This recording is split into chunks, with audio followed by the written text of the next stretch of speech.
Hermanos, bienvenidos a Tesoros del Cielo, a nuestra clase Vida Abundante. Estamos agradecidos del Señor porque clase a clase nos va revelando las áreas que Él quiere que le entreguemos para que podamos vivir esa vida abundante. Y la semana pasada nos enfocamos en el pecado de la falta de agradecimiento, la falta de conformidad que a veces tenemos en nuestra vida y cómo eso ofende al Señor. Y vimos principios que nos ayudan a entregar eso, esa actitud, ese espíritu de reclamo, de amargura al Señor para poder vivir la vida a la que Cristo nos ha llamado. Así que hoy veremos uno más, pero antes vamos a orar para preparar nuestro corazón, calmar nuestra mente y dejar que el Espíritu del Señor trabaje en nuestras vidas. Amado Padre, gracias nuevamente, Señor, por este nuevo día de vida que nos das, Señor. Tu gracia es un regalo precioso, Señor, que no nos merecemos. Gracias, Señor, por tu misericordia, por tu amor sobre todo, porque por tu amor, Señor, has hecho cosas que son maravillosas, increíbles, Señor, el grado de alcance que tú tienes para nosotros, Señor, lo que haces para amarnos, para mostrarnos tu misericordia, Señor. Háblanos esta mañana íntimamente, personalmente, corrígenos, Señor, y ayúdanos a disfrutar de la vida que tenemos en Cristo Jesús, la vida que Él compró para nosotros, la vida que Él espera que tengamos, una vida con propósito, una vida que traiga honra y gloria y alabanza al Rey de Reyes, al único Dios, al único mediador, nuestro Señor Jesucristo. Y en su nombre oramos. Amén, amén. Bien, hermanos, como siempre, el pecado sutil número 5 que vamos a estudiar esta mañana será el orgullo. Pero terminamos la clase anterior meditando en la obra magnífica que hizo nuestro amado Señor Jesús. ¿Y cuál fue el versículo que leímos al terminar la clase? Fue el Salmo 139. Lo leímos completo, pero hoy vamos a leer nomás unos cuantos versículos, del 1 al 6 primero. Dice: Oh Jehová, tú me has examinado y conocido. Tú has conocido mi sentarme y mi levantarme. Has entendido desde lejos mis pensamientos. Has escudriñado mi andar y mi reposo.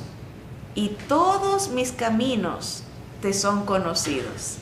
Pues aún no está la palabra en mi lengua, y he aquí, oh Jehová, tú la sabes toda.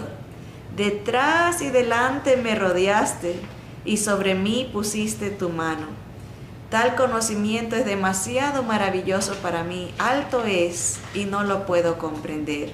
Ahora el versículo 15 dice: No fue encubierto de ti mi cuerpo, bien que en oculto fui formado y entretejido en lo más profundo de la tierra, mi embrión vieron tus ojos, y en tu libro estaban escritas todas aquellas cosas que fueron luego formadas. Hablamos que en otras versiones dice que estuvieron escritos todos los días que vendrían después. Desde que el Señor nos estaba formando, ya en el libro de Él estaba escrito todo lo que está escrito, todo lo que vamos a vivir. Dice: sin faltar una de ellas. Cuán preciosos me son, oh Dios, tus pensamientos. Cuán grande es la suma de ellos. Si los enumero, se multiplican más que la arena. Despierto y aún estoy contigo. La palabra de Dios nos dice que Jesús es el creador y el sustentador de todas las cosas. La obra maravillosa que Él hace en nuestra vida es habernos diseñado y preparado un destino de gloria y victoria si estamos con Él. Ya está escrito, ya está determinado. Si estamos con el Señor Jesús, seremos victoriosos, y todo lo que vivamos será con el propósito de traerle gloria a Él. Él nos da una vida con propósito. La aceptación de esta realidad nos ayudará a no caer en la falta de contentamiento y en otros pecados al que éste abre la puerta, como el renegar y el estar amargado contra Dios. Aceptar que Él está en control, que Él es absolutamente soberano, aceptar que Él es absolutamente sabio, aceptar que Él ha ordenado todos los días de mi vida, aceptar que Él es bueno y tiene mi bien en mente, me ayudará a vencer el pecado del descontento. Aceptando esto, dejaremos la actitud de víctima y pasaremos a ser mejores mayordomos de todo lo que el Señor nos ha dado. Tan detalloso y sabio es Dios que nos hizo nacer y nos tiene en el tiempo y el lugar que Él, en su infinita sabiduría, sabía sería en el que más posibilidades tendríamos de buscarlo. Esto lo aprendí ayer y se los voy a explicar en este próximo versículo que vamos a leer. Muchas veces, no sé si les ha pasado a ustedes, a mí sí, uno considera y por la mente le pasan ideas como, oh, me hubiese gustado nacer en ese tiempo, oh, cómo me hubiese gustado nacer en esa época o en ese periodo de tiempo. Como que sentimos que a lo mejor allá hubiésemos sido más felices, más completos, más llenos. O a veces decimos, si yo pudiera estar en tal lugar, haría la diferencia, ¿verdad? Los que viven en países hispanos muchas veces ansían venir a países del norte, a Estados Unidos, otros Europa. Dice, si yo estuviera allá. Pero Dios nos hizo nacer en el tiempo y el lugar donde Él sabía que sería más factible que nosotros creamos en Él, que busquemos de Él. A veces nos preocupamos por gente y decimos, oh, pobrecitos los que están en la selva, los indios amazónicos, o pobrecitos los que están en tal pueblo que nunca van a escuchar de Dios. Dios se ha revelado de diferentes maneras, a través de la creación, a través de nuestra conciencia. Dios ha puesto una brújula moral en nuestra vida. Si alguien está en una isla remota o en una selva es indígena o en alguna montaña, aunque no llegara a escuchar la palabra de Dios, Dios le ha dado maneras de que él pueda conocer a Dios a través de la creación y la conciencia. Ahora nosotros somos bendecidos que hemos recibido la revelación, podemos estudiar la palabra de Dios y conocer a Dios, y también conocer la revelación perfecta, que es la palabra viviente, Jesucristo mismo. Así que, pero miren, observemos esto. Dice el libro de Hechos, capítulo 17, versículo del 24 en adelante. Dice, el Dios que hizo el mundo y todas las cosas que en él hay, siendo Señor del cielo y de la tierra, no habita en templos hechos por manos humanas, ni es honrado por manos de hombres como si necesitase de algo, pues Él es quien da a todos vida y aliento y todas las cosas, y de una sangre ha hecho todo el linaje de los hombres para que habiten sobre la faz de la tierra. Noten aquí, dice, y les ha prefijado el orden de los tiempos y los límites de su habitación para que busquen a Dios, si en alguna manera palpando puedan hallarle, aunque ciertamente no está lejos de cada uno de nosotros. El Señor nos tiene en el tiempo y en el lugar donde más factible sería buscarlo y encontrarlo. A veces decimos, cuando tenemos situaciones con familia que está lejos de Dios, decimos, oh sí, pero a lo mejor un hijo, por ejemplo, un hijo que se empieza a rebelar y uno dice, lo voy a mandar a mi país porque allá se va a corregir. Y la realidad es que posiblemente, recuerdo unos familiares hicieron eso, se llevaron a sus hijos a un pueblo en México, porque acá estaban entrando en drogas y con malas compañías y se estaban perdiendo. Y se los llevaron a este pueblo que uno dice que allá sí están a salvo. Pero ¿qué creen? Que allá encontraron drogas y empezaron a ser líderes de allá entonces uno dice, no es el lugar el que cambia, no es el lugar el que salva. El Señor permite, nos tiene donde nos tiene, para que ahí podamos encontrarlo de alguna manera, y eso nos ayuda a no renegar del lugar en donde estamos, las circunstancias en que estamos, o la experiencia que estamos viviendo, porque Dios la permite, porque sabe que a través de eso podremos encontrarlo, buscaremos de Él y conocerlo verdaderamente a Él. Muchas veces pensamos que lo conocemos y no lo conocemos. Eso le pasó a Job. Se enorgullecía y decía, yo soy bueno, para mí, yo nunca le fallo a Dios, y creía que conocía a Dios, pero después de la enfermedad reconoció y dijo, de oídas te había oído, pero ahora mis ojos te ven, ¿verdad? Conocía de Dios, pero no tenía una intimidad con Él. Así que esto nos ayuda a no renegar y hacer conformarnos, tener una contentamiento. Dice, Dios permite las circunstancias difíciles porque sabe que a través de ellas mejores posibilidades tendremos de acercarnos verdaderamente a Él, y mejores posibilidades tendremos de conocerlo verdaderamente a Él. Acercarnos a Él y conocerlo a Él a través de las circunstancias. Lamentablemente muchas veces no entendemos ni aceptamos esto porque tenemos orgullo. Y ese es el pecado número 5 que queremos estudiar y descubrir si estamos solapando en nuestras vidas. Algo que quería añadir antes de empezar ya con este nuevo tema es de que no importa el grado o el nivel del problema, que no es eso lo que nos causa el descontento, sino es la respuesta que le damos al problema. Puede que el problema no sea tan grave, pero como respondemos con queja, con amargura, con reclamo a Dios, hacemos de ese problema un mundo.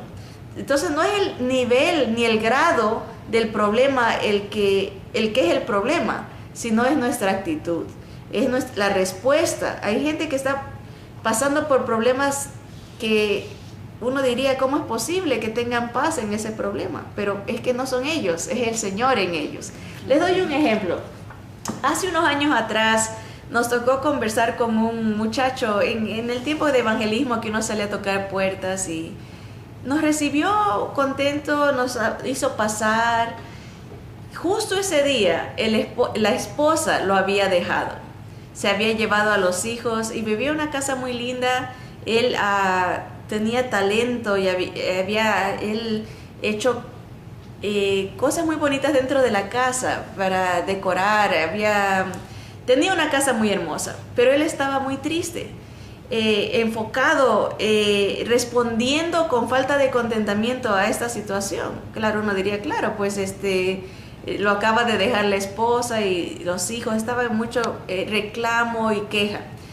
Pero en esa misma semana, ustedes saben que yo voy al ministerio carcelario, y le estábamos diciendo que Dios lo puede sacar de ese estado de depresión, de ese estado de amargura, y que le podría ayudar a enfocar cuál era el problema, por qué era que se estaban separando, por qué era que había división, por qué era que había esa separación.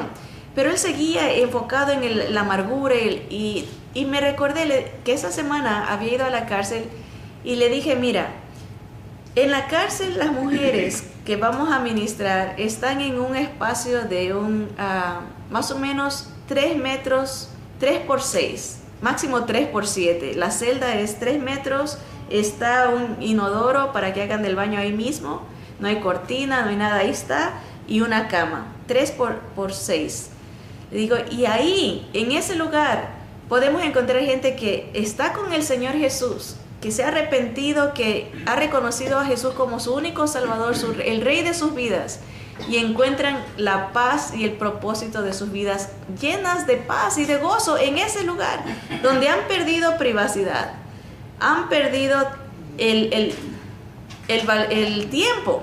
No se pueden bañar cuando quieren, no pueden comer cuando quieren, no se pueden levantar cuando quieren. Han perdido no solamente la privacidad, pierden en un sentido hasta la dignidad, porque imagínense, a veces en ese pedacito de 3 por 6 tienen que compartir el cuarto dos, una duerme arriba y una abajo. Y cuando alguien quiere ir al baño de esas dos, la otra está ahí. No hay privacidad.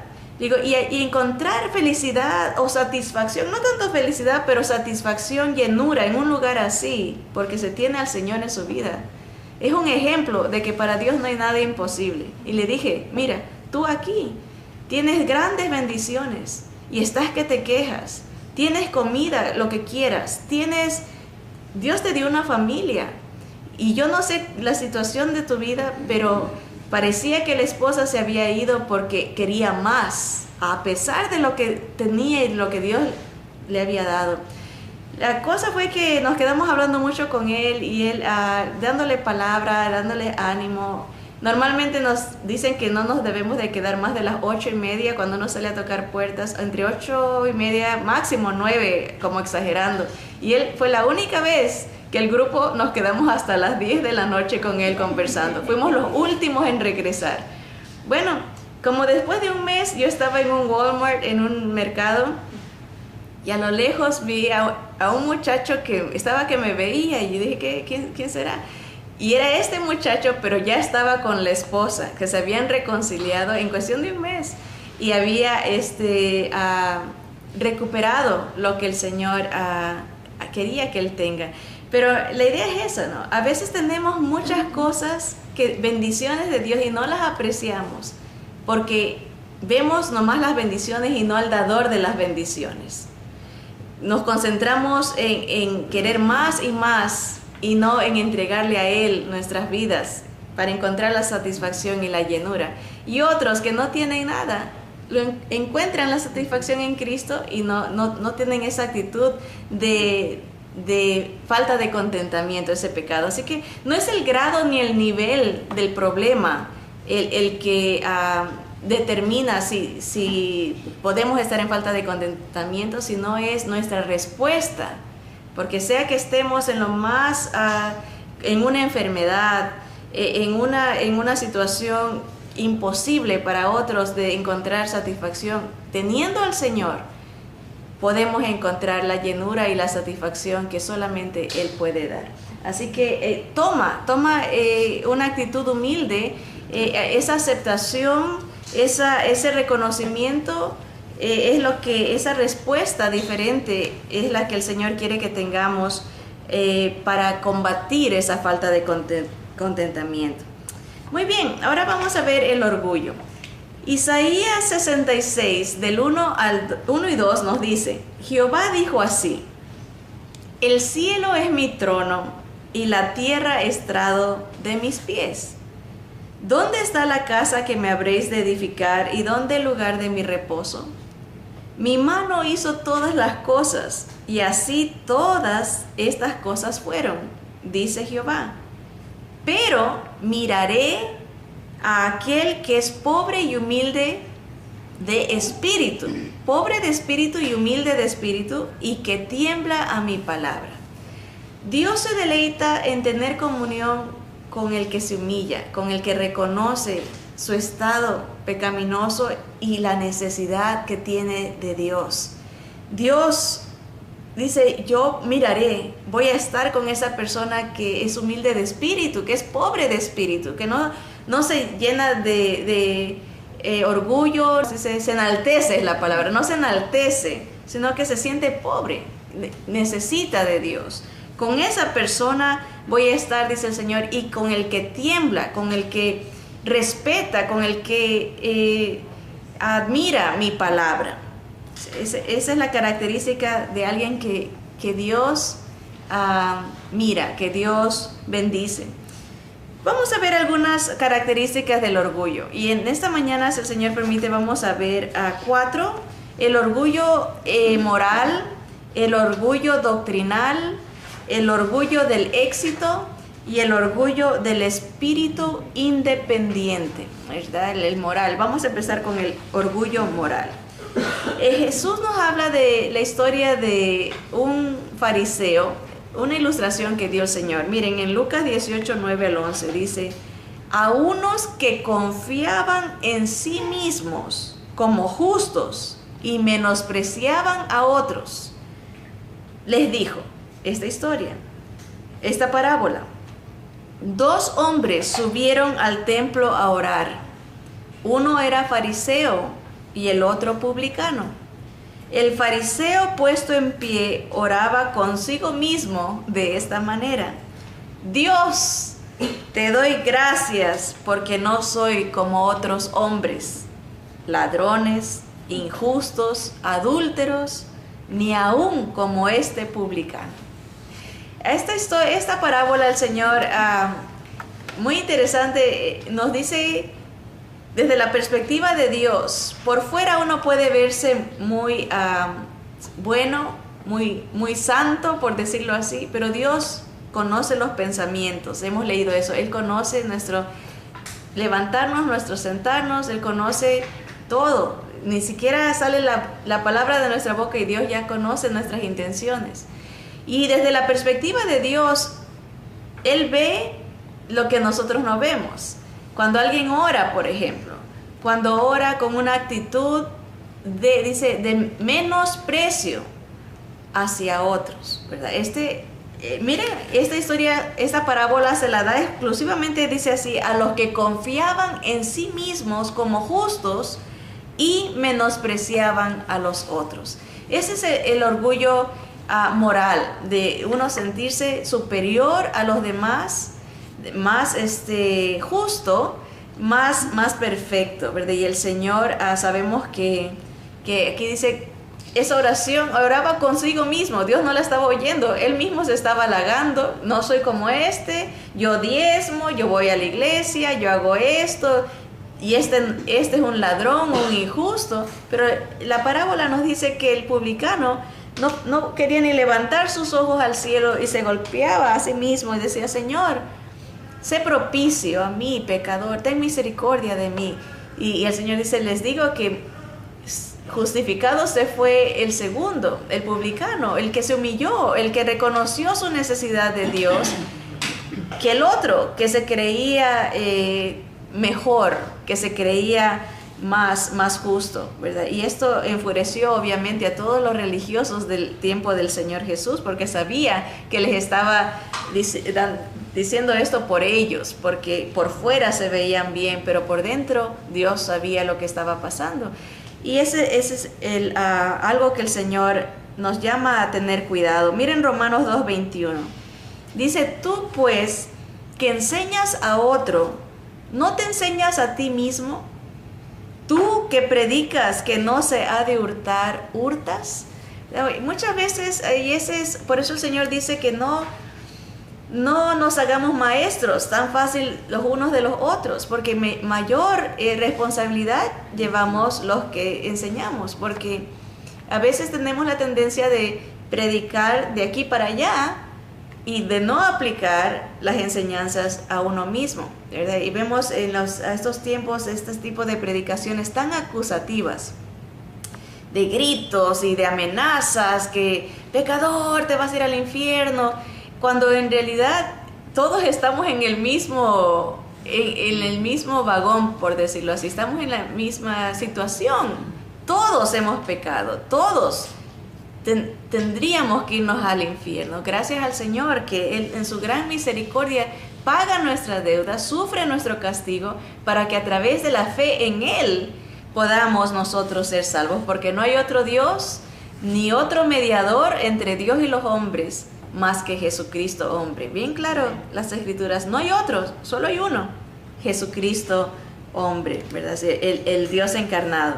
Así que tenemos que tener cuidado, aún los que enseñamos, los que tengamos posición de liderazgo, ¿verdad? De no ser orgullosos moralmente, de decir: esto es para ti, a mí no se aplica. A ver, escuchen que esto va para ustedes y a mí no se aplica, ¿verdad? Eso es una contradicción.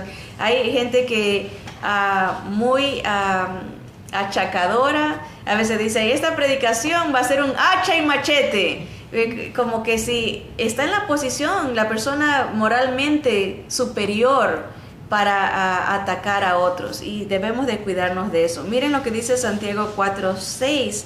Dice, pero Él, hablando del Señor Jesús, da mayor gracia.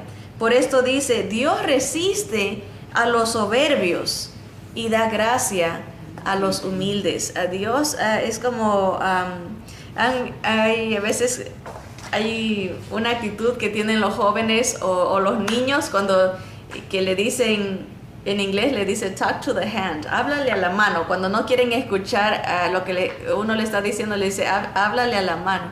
Es que es la misma idea. El Señor dice resiste al soberbio, les pone como con la mano, como no puedes llegar a mí, no te voy a escuchar.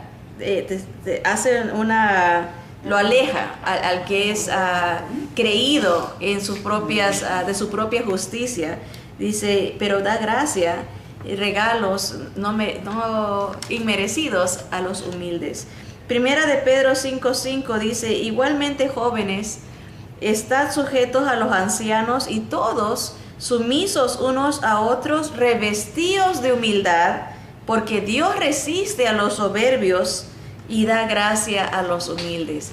Muchas veces le pedimos a Dios que cambie cierta circunstancia y Dios no la cambia porque sabe que esa situación va a ayudarnos a reconocer nuestra actitud orgullosa. Esa actitud nos va a ayudar a humillarnos.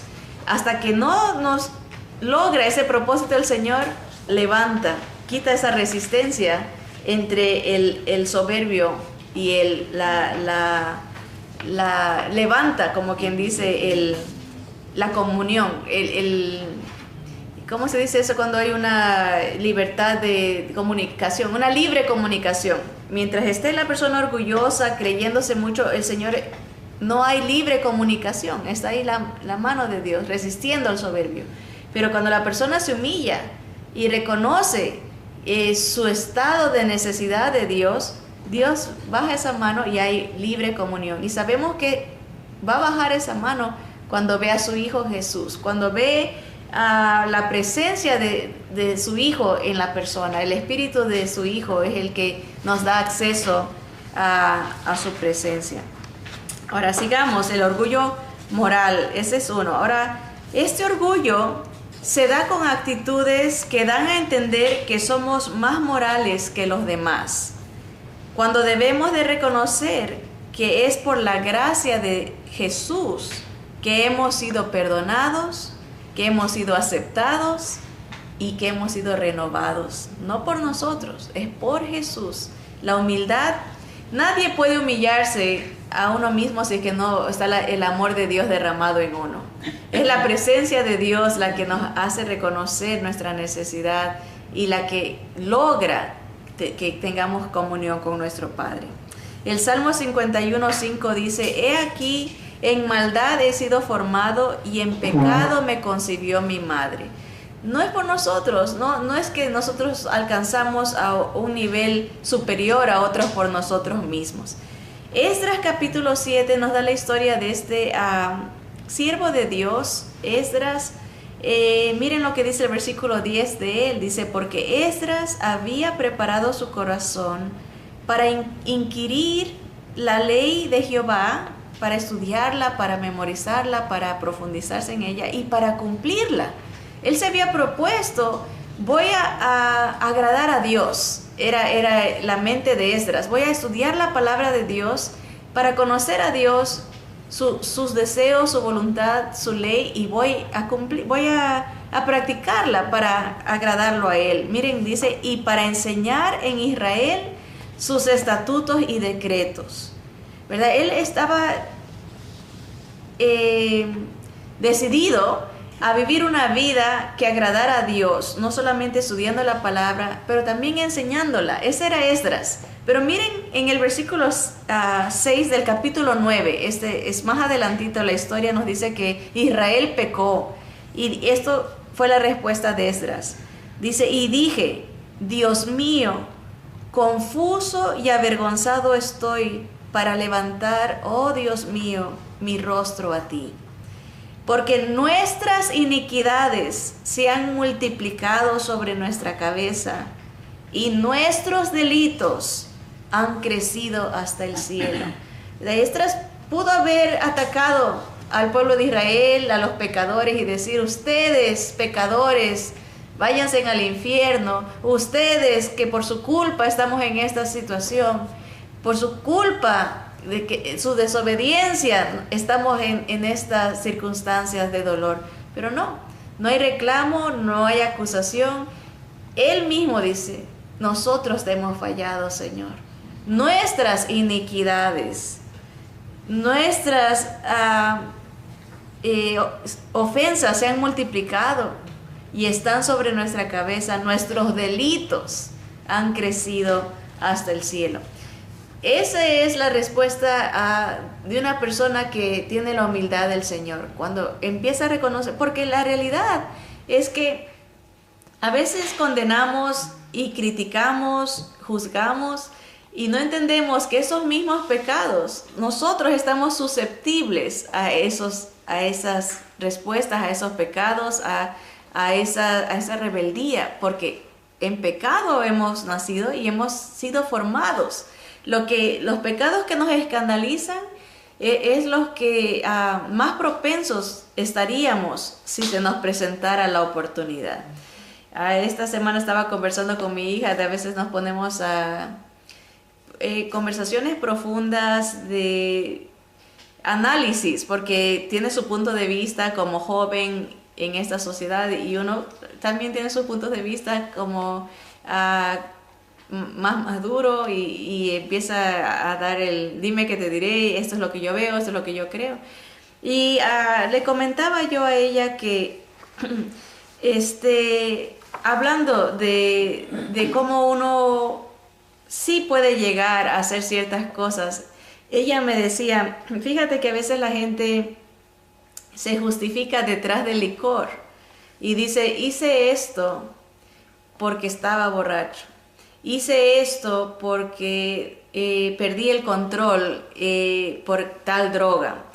Y aunque pareciera ser verdad, pero como ella me comentaba, hay ciertos estudios que muestran que lo único que el alcohol o la droga hacen es exacerbar, como quien dice, alborotar lo que ya estaba en el corazón de la persona.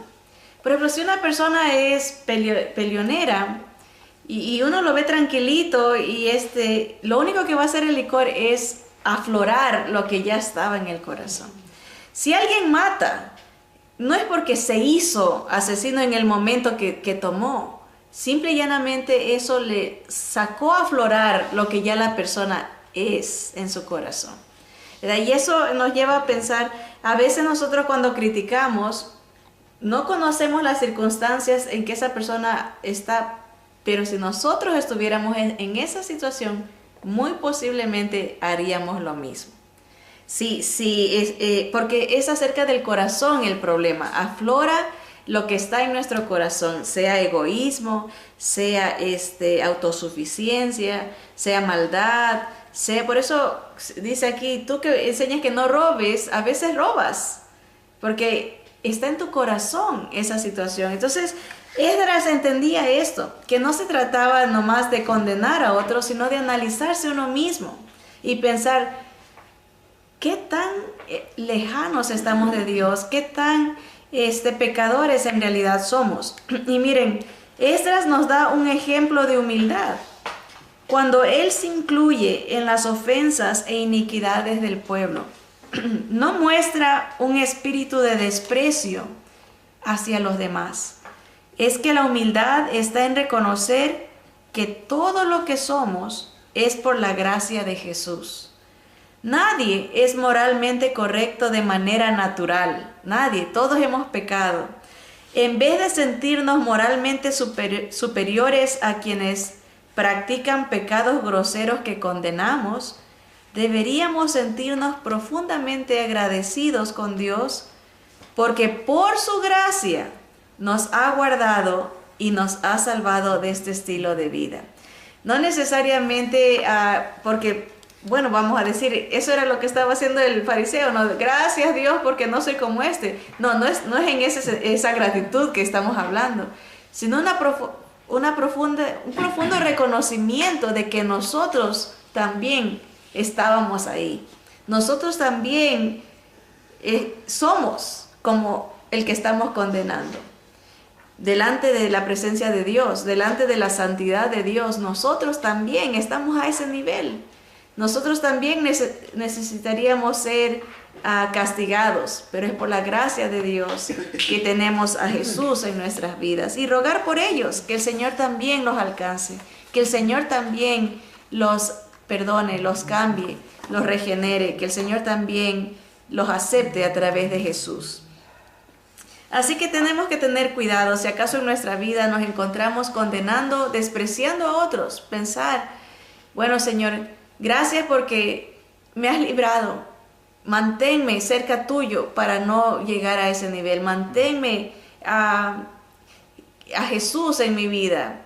Que Él reine en mi corazón para que me guarde de no caer. Y orar por esos que estamos viendo y que nos escandalizamos. Orar por ellos, que el Señor tenga misericordia. Así que el otro aspecto es el orgullo doctrinal. Y estamos hablando a creyentes, ¿verdad? Esto se aplica, si usted no tiene a Jesús en su vida, necesita tener a Jesús en su vida para tener una vida nueva, para tener una vida abundante, para tener esperanza, para tener la solución a su situación. Porque de otra manera estas cosas van a ser locura y no tienen sentido. Pero si tiene al Señor Jesús, entendemos las luchas y las batallas espirituales con las que nos enfrentamos diariamente, con esa actitud de querernos sentirnos superiores, con esa actitud de querernos sentir que lo sabemos todo. Y miren, aquí viene el orgullo doctrinal. 1 Corintios 8:1. Este problema se estaba dando en una iglesia, en un lugar que se llama Corinto. Era la iglesia de los hermanos en Corinto, los corintios. Y Pablo les escribe esta carta para instruirlos, para dirigirlos en un problema de división y de acusación que estaba habiendo entre los hermanos. Unos comían cosas sacrificadas a los ídolos y otros no. Y los que no comían de lo sacrificado a los ídolos estaban condenando a los que sí comían las comidas sacrificadas a los ídolos. Y miren lo que dice Pablo. 1 Corintios 8:1 dice: en cuanto a lo sacrificado a los ídolos, sabemos que todos tenemos conocimiento. El conocimiento envanece, pero el amor edifica. Lo que estaba diciendo Pablo es, miren, todos saben lo que es correcto y lo que no. Pero también él habló de que hay hermanos que son débiles en la fe y hay otros que son más maduros. En otras palabras, puede que alguien sepa lo que tiene que hacer, pero no lo hace. Pero esa razón no es para condenarlo, sino, como decía Pablo, mira, todos sabemos lo que tenemos que hacer, pero a veces ese conocimiento nos puede envanecer y hacernos sentir, yo no soy como ese, ¿verdad? Yo no hago eso, yo soy cristiano y de años y mírame, y mi doctrina, y ver de menos a los otros, como hemos visto, ese orgullo moral va conectado con el orgullo doctrinal. Yo no soy como este que hace, o ella o aquel que sabiendo está haciendo esto que es diferente a lo que yo practico. Pablo le dice, mira, la respuesta a esta situación es el amor. El amor va a edificar. Hay cosas que somos diferentes en prácticas. No estamos hablando de enseñanza doctrinal, no estamos hablando de la fe.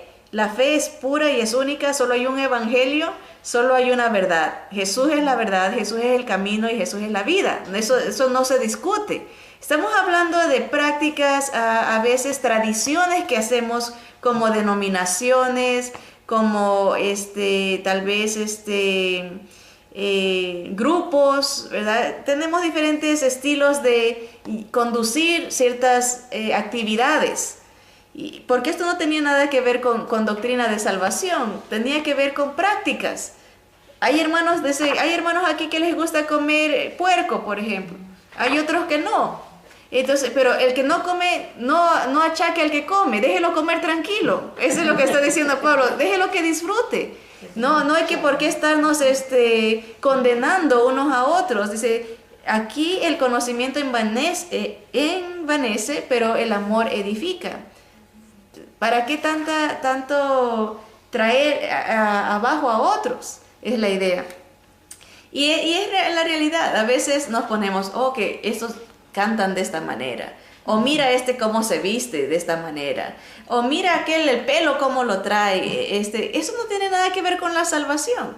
Hay iglesias que sí, y eso lo digo por experiencia vivida, no porque me imagino. En el Ecuador, de donde yo soy, había ciertos grupos que decían, si no te pones cinturón, si los hombres usan cinturón, se van al infierno. Si usan barba y bigote, se van al infierno. Y después viniendo acá dijimos, uy, pobres los hermanos mexicanos, porque bigote, eso es como quien dice, característico, ¿verdad? Es cultural.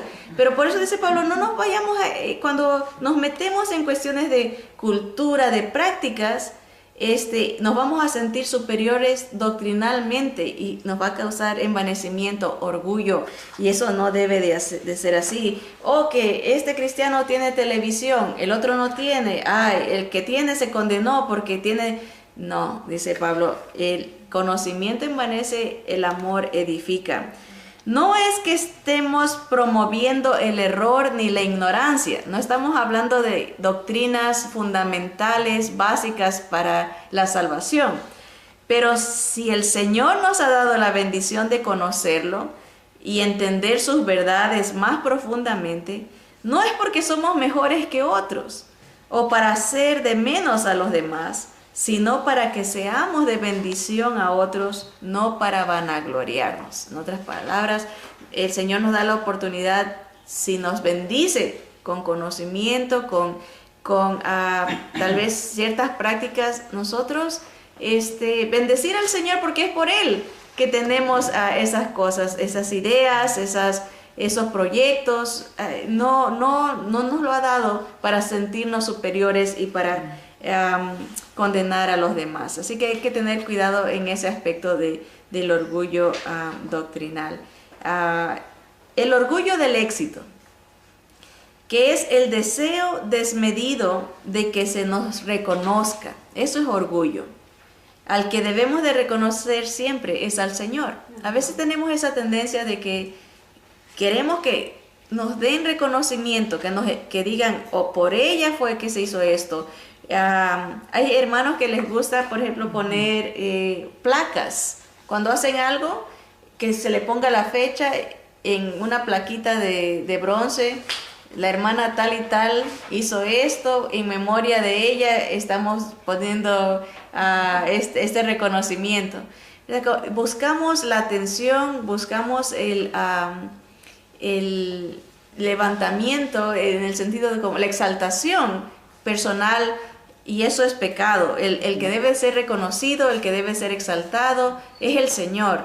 Por eso a veces debemos tener cuidado cuando, por prácticas, ahí vienen las costumbres, que a veces aplaudimos a la gente, hace algo y le aplaudimos a la persona. Eso no quiere decir que no seamos agradecidos, debemos de ser agradecidos, pero dice el proverbio que ¿cómo dice? El que alaba a alguien, el que lo...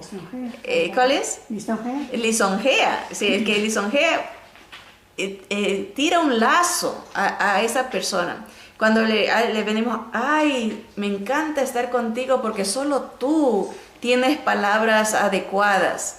Esa es una lisonja que puede poner envanecimiento en el corazón de alguien que dice, oh sí, tiene razón, ¿verdad? En verdad que sí, que yo hablo bonito, ¿no? Y nadie habla como yo, ¿verdad? Ese es peligroso en las lisonjas, empezar a presumir.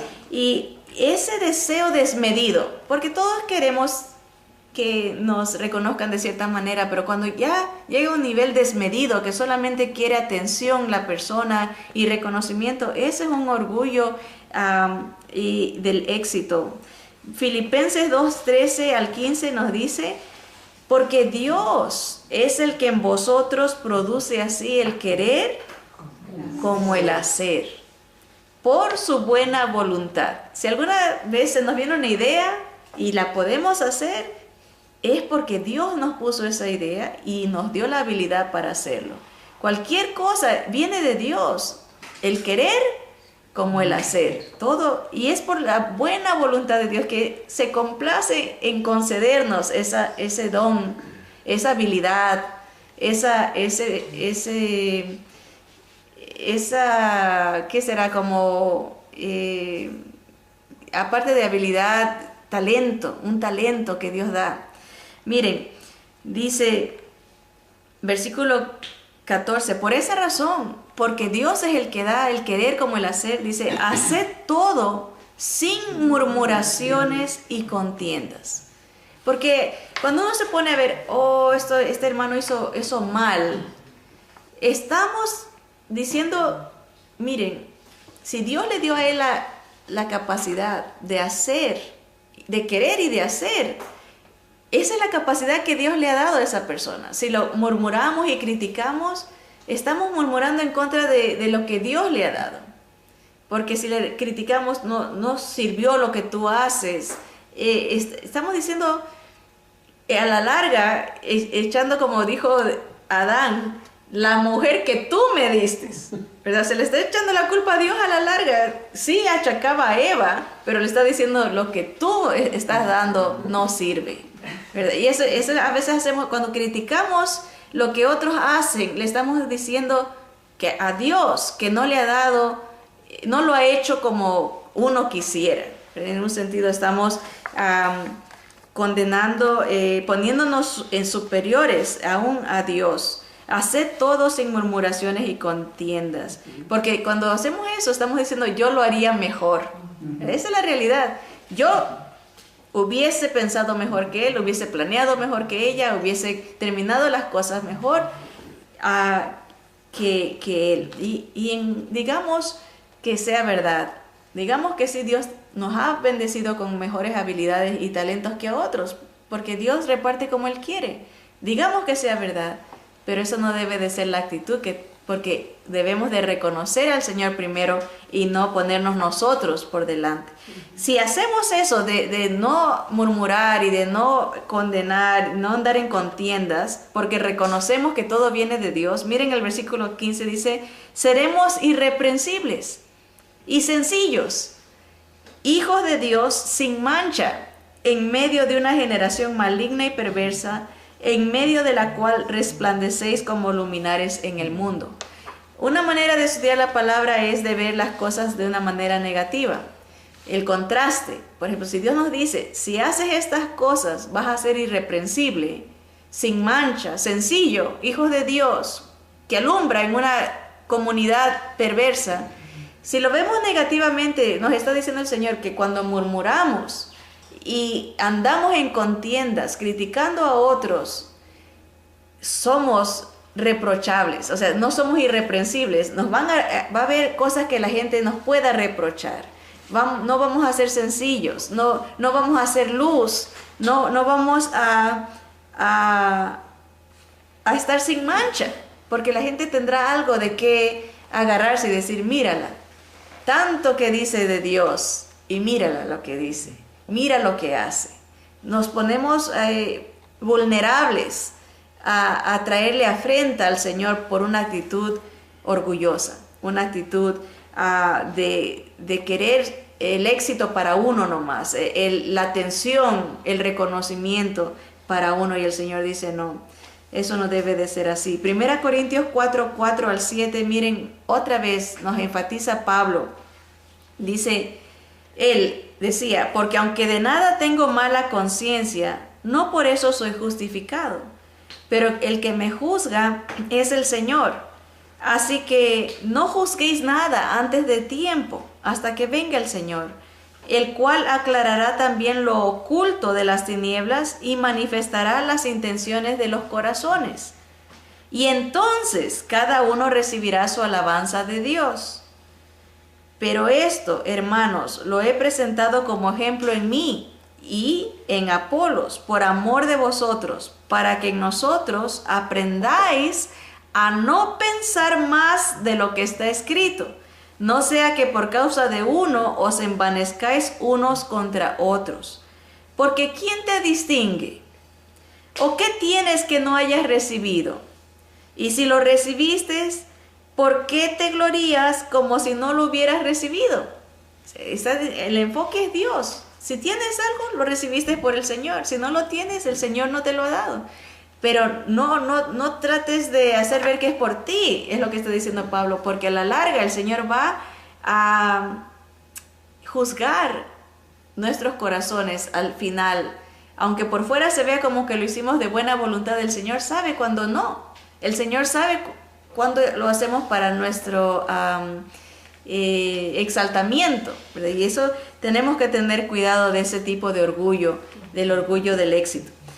Ahora vamos a ver el último de esta mañana, y es el orgullo del espíritu independiente. Este me llamó mucho la atención porque normalmente fomentamos, especialmente en este país, la independencia de los hijos, la independencia de las mujeres, de las esposas, la independencia en los trabajos. Cada cual quiere ser independiente y lo vemos como una virtud. Y en un sentido, en el sentido de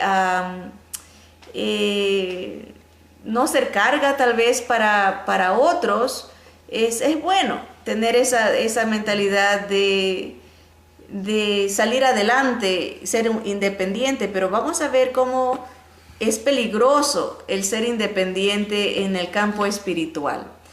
El orgullo del espíritu independiente es el que resiste a la autoridad.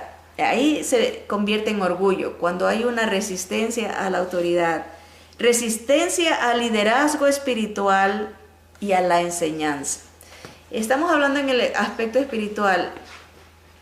Hay veces es pecado cuando uno resiste a la autoridad que Dios pone en nuestra vida. Puede ser en el campo secular, por ejemplo, en un trabajo, en el campo comunitario, ¿verdad?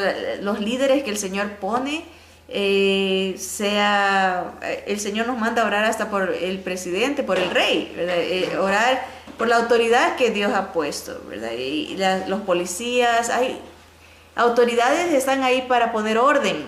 Y cuando uno resiste y se hace independiente y dice, yo no obedezco a nadie, yo es Dios y yo, eso no funciona así.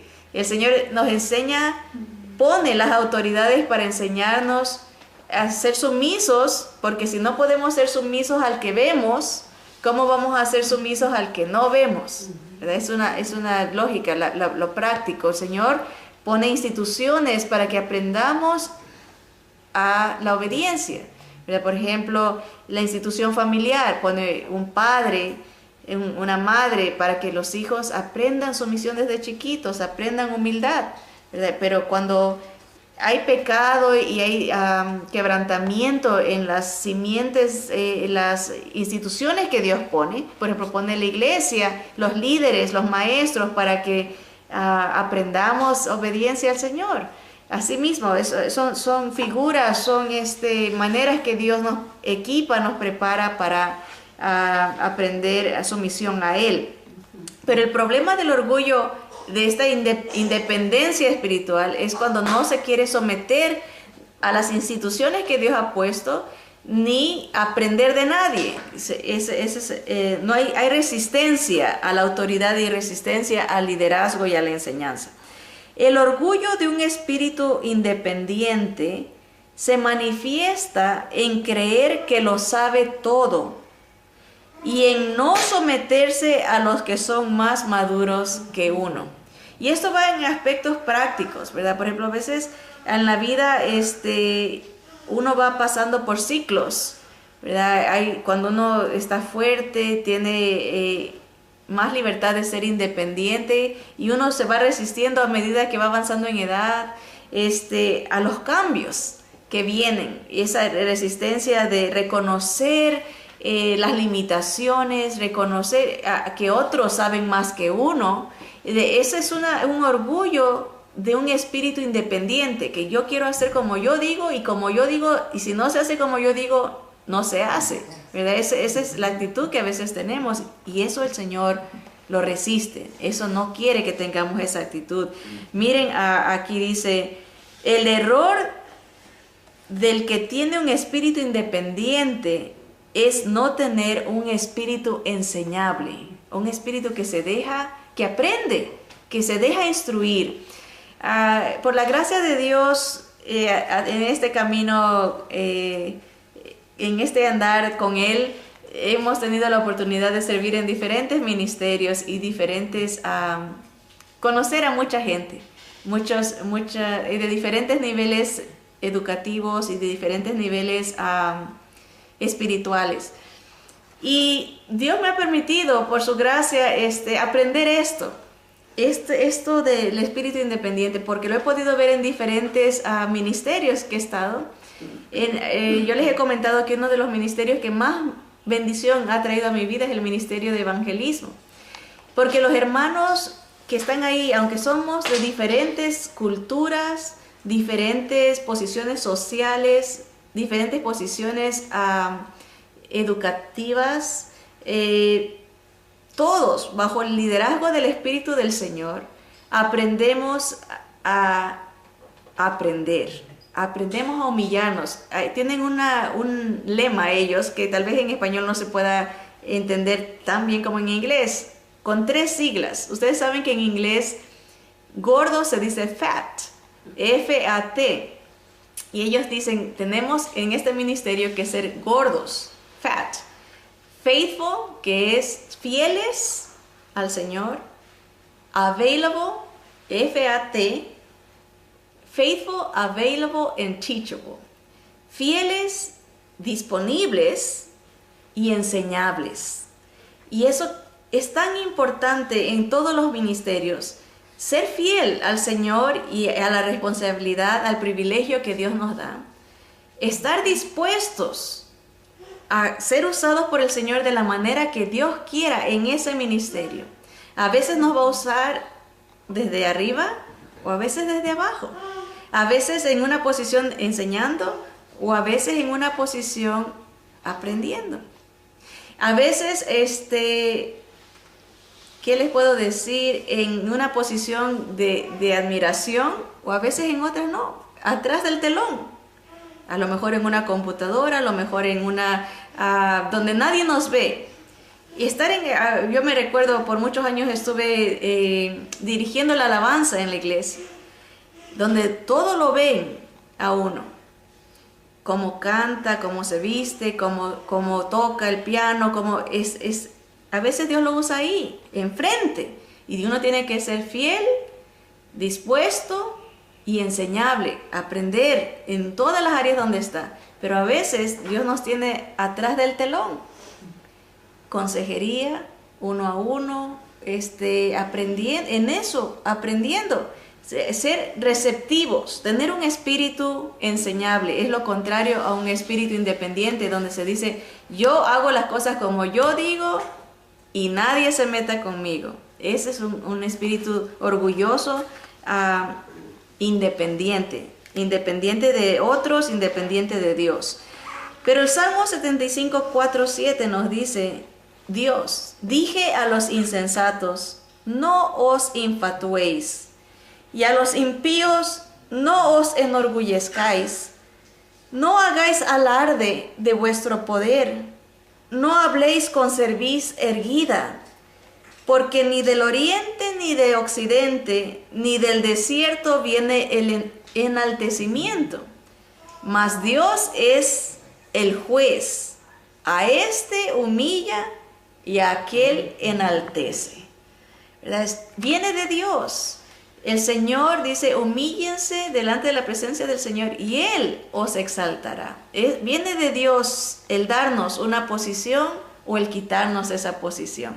Y en cada circunstancia debemos de aprender a dejar que el Señor nos permita ser fieles a través de la presencia del Espíritu Santo, estar dispuestos a donde quiera que Él nos lleve, a donde quiera que Él nos ponga, porque Él conoce nuestro corazón, y dejarnos enseñar. Así que el Señor quiere que identifiquemos estos indicios de orgullo en nuestra vida, sea orgullo moral, orgullo, ¿cuál era el otro? Orgullo moral, orgullo doctrinal, orgullo del éxito o el orgullo de la independencia, que lo identifiquemos y lo rindamos al Señor. Decir, Señor, reconozco que en mi vida he tenido estas actitudes de condenación a otros, de desprecio a otros, de vanagloria personal, de enorgullecimiento, enaltecimiento. Reconozco, Señor, me humillo delante de ti, cambia mi corazón, limpia mi mente de estas prácticas que te ofenden. Quiero vivir una vida para tu gloria. Ven, Señor Jesús, restáurame, hazme nueva, hazme nuevo. Quiero honrarte, me humillo delante de ti. Y ese debe ser a nuestra oración, porque el Señor lo puede hacer. El Señor nos puede cambiar para su gloria. El Señor nos puede hacer nuevos en Cristo. Que Dios nos ayude a honrarlo día a día con una actitud diferente, con una actitud humilde. Adelante con Cristo.